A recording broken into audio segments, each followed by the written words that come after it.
दो शब्द हम सभी फरुखाबाद के निवासियों के लिए अपने मुखार दिल से कहें।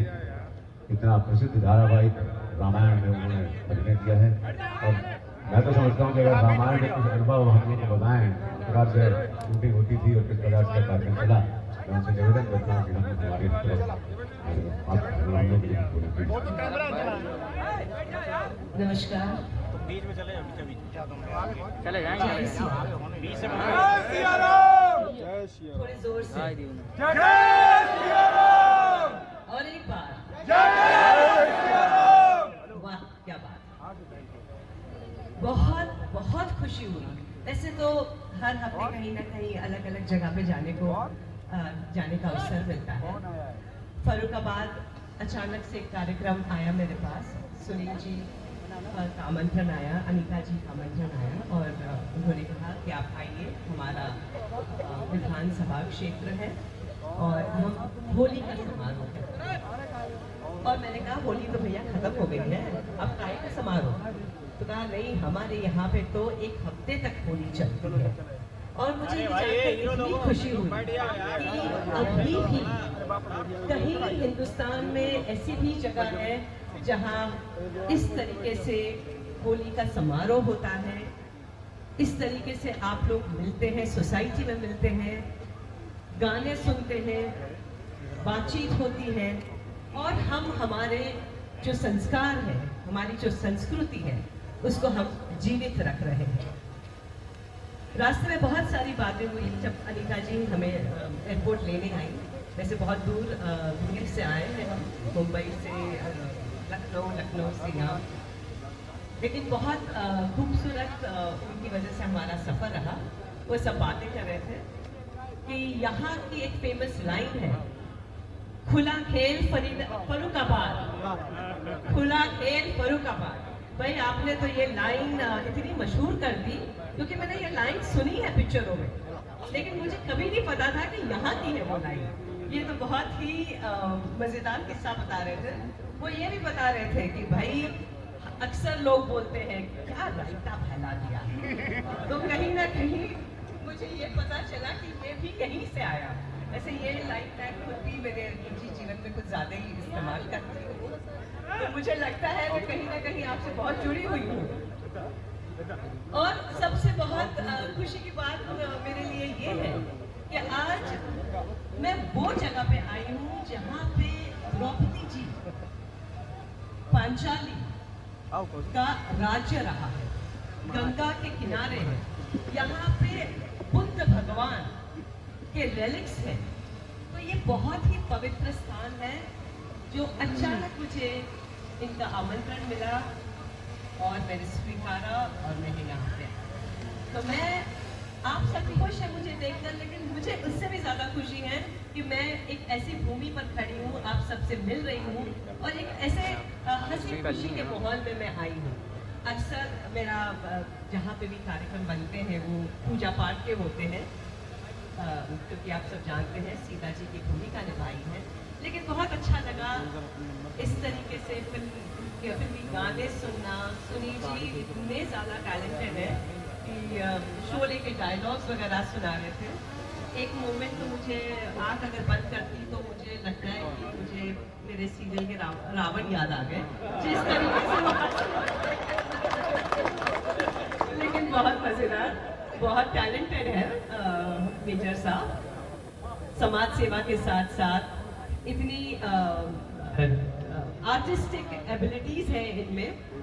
और अनीता जी को मिलने के बाद हमें ये भी पता है कि बहुत अच्छे इंसान हैं, बहुत अच्छे इंसान हैं, दिल के बहुत अच्छे लोग हैं। सो बस इसी तरीके से आपने जिस तरीके से हमें प्यार दिया है और इतने प्यार से हमें बुलाया है, ऐसे ही प्यार आप इनको भी दीजिए और अनीता जी को भी देती रहिए और हमेशा इसी तरीके से हम सबको बुलाते रहिए ताकि हमें भी मौका मिले गंगा किनारे फरुखाबाद आने का। बहुत बहुत धन्यवाद आदरणीय दीपिका जी।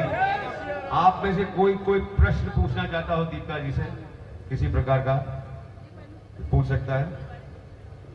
हाँ जी। पवित्र धरती है कि आज वो लोकसभा में अपना नेतृत्व करने जा रहे हैं, तो क्या हमारी सीता मैया को भी ये अवसर मिलेगा या उनके मन में ऐसा विचार है कि वो इस देश में किसी भी लोकसभा का नेतृत्व करेंगी और हम लोगों का अपना प्रेम और अपने इस सरल सहज स्वभाव का आशीर्वाद देंगी।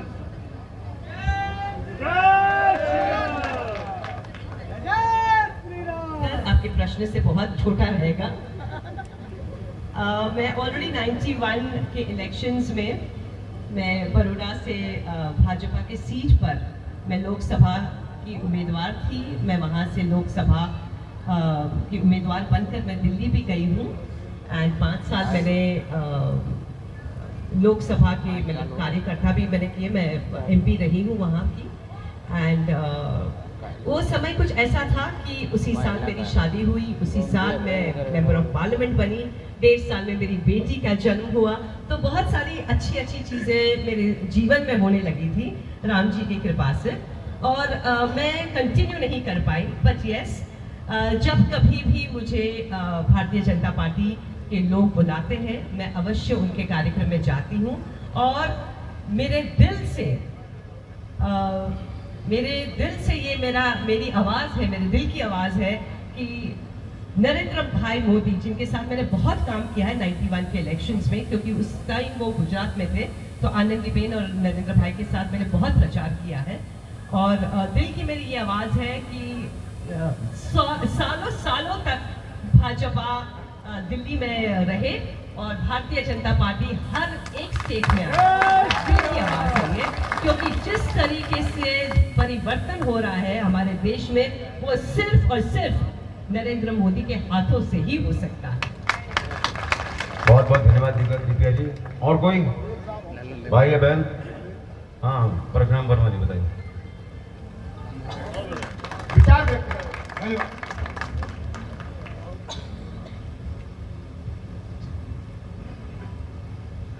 देखिए, मैंने शुरू से यही कहा है, जब हमने रामायण की शूटिंग भी शुरू की थी उस वक्त बहुत सारे सीरियल्स में काम कर रहे थे।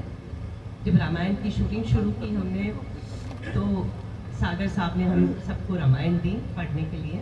छोटी सी रामायण दी थी, मतलब 20 पेज में ख़त्म हो जाए वैसे रामायण। बोला पहले इतना ही आप करो, उसके बाद धीरे धीरे रोज़ बैठते थे और एक एक सीन हमको समझाते थे। 3-3.5 साल तक रामायण हमने शूट किया। सुबह उठकर नहा धोकर सीधा हम लोग बैठ जाते थे सागर साहब के पास, क्योंकि वो सुबह डायलॉग्स लिखते थे। 1.5 घंटा 2 घंटा जब तक वो लिखते थे तब तक मैं तो खास तौर से वहाँ पे बैठती थी, क्योंकि मैं उनके परिवार की सदस्य जैसी बन चुकी थी। तो मैं बैठती थी, सुनती थी वो क्या लिखते थे, क्या उनकी सोच है। फिर शाम को वापस 4, साढ़े 4, 5 बजे हम बैठते थे, क्योंकि हमारी शूटिंग 6 बजे शाम को शुरू होती थी और अगले दिन सुबह 6 बजे ख़त्म होती थी, क्योंकि पूरा दिन वो तैयारी में निकालते थे। तो इस तरीके से ये पूरा हुआ है। तो मैं बिल्कुल मानती हूँ कि बहुत सारा ज्ञान सागर साहब ने हमें दिया, किस तरीके से हमें सोच, हमें ये एक्टिंग नहीं सिखाई, किसी भी वक्त ये नहीं कहा कि इसको ऐसे करो। हमें सिर्फ ज्ञान इस बात का दिया कि सीता जी में सौम्य थी, वो शांत थी, वो कम बोलती थी, लेकिन वो स्ट्रॉन्ग थी। आज राम जी जो भी बने हैं, उनकी जो हिम्मत थी वो सीता जी की वजह से थी। तो ये सब जो बातें बोलते थे, कहते थे, वो कहीं ना कहीं हमारे जहन में उतर आई और मेरे एक्टिंग में वो नज़र आया।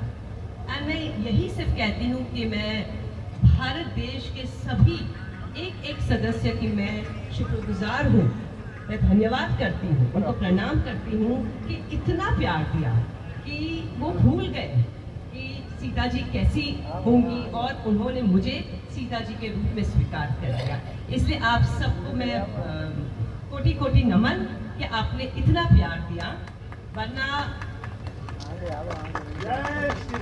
जय श्री राम। तो ये एक कलाकार की कहानी है वैसे तो, लेकिन आपने कलाकार को भगवान बना दिया ये आपका प्यार है और ये आपकी भूमिका है। ये प्रियंका जी आई हैं इसी ग्रुप के साथ, पूछना चाह रही हैं कहाँ गई वो? हैं? निधि जी आइए, जल्दी आइए। मैम नमस्कार। मैं बस आपसे सिर्फ इतना पूछना चाहती हूँ, क्या सीता जी के रोल के लिए आपको अपनी ऑडिशन देना पड़ा था? बस सिर्फ इतना, क्योंकि जब से आपको देखा है सीता के रोल में किसी और को कभी इमेजिन ही नहीं किया, और आई थिंक ऐसा किसी ने नहीं किया होगा इमेजिन कि सीता जी आपके अलावा ऐसे ही दिखती होंगी, वो किसी भी जैसी नहीं दिखती होंगी। तो क्या आपने ऑडिशन दिया था? जी जी, मैं बिल्कुल उनके साथ उनकी प्रोडक्शन में ही काम कर रही थी। दादा दादी की कहानी कर रही थी, विक्रम बैताल कर रही थी, और वहाँ पे उनके बंगले में ही हम शूटिंग कर रहे थे। फिर भी पापा जी ने कहा हमको ऑडिशन लेना है, और मुझे लगा कि ये कुछ मजाक कर रहे हैं मेरे साथ, क्योंकि मैंने कहा अब रात दिन तो मैं शूटिंग करी हूँ आपके साथ, आप देख रहे हैं कि मैं कैसी दिखती हूँ, मैं कैसा काम कर सकती हूँ। लेकिन सागर साहब को ये था कि मेरा फर्स्ट शॉट ये रहेगा कि 4 बहनें आ रही हैं, और उसमें से कौन सी बहन सीता है वो अपने आप समझा। तो उनकी ये सोच थी, ना उन्होंने मुझे फोकस दिया, ना एक कैमरा मेरे पे रखा, सिर्फ 4 बहनें आई और सबको ये पता चला, और हमारे कपड़े जेवर सब सेम थे। फिर भी लोगों को ये समझ में आ गया कि ये जो चल रही है ये सीता जी है। तो ये उनकी सोच थी, इसलिए उनको ऑडिशन चाहिए। बहुत बहुत धन्यवाद दीपिका जी।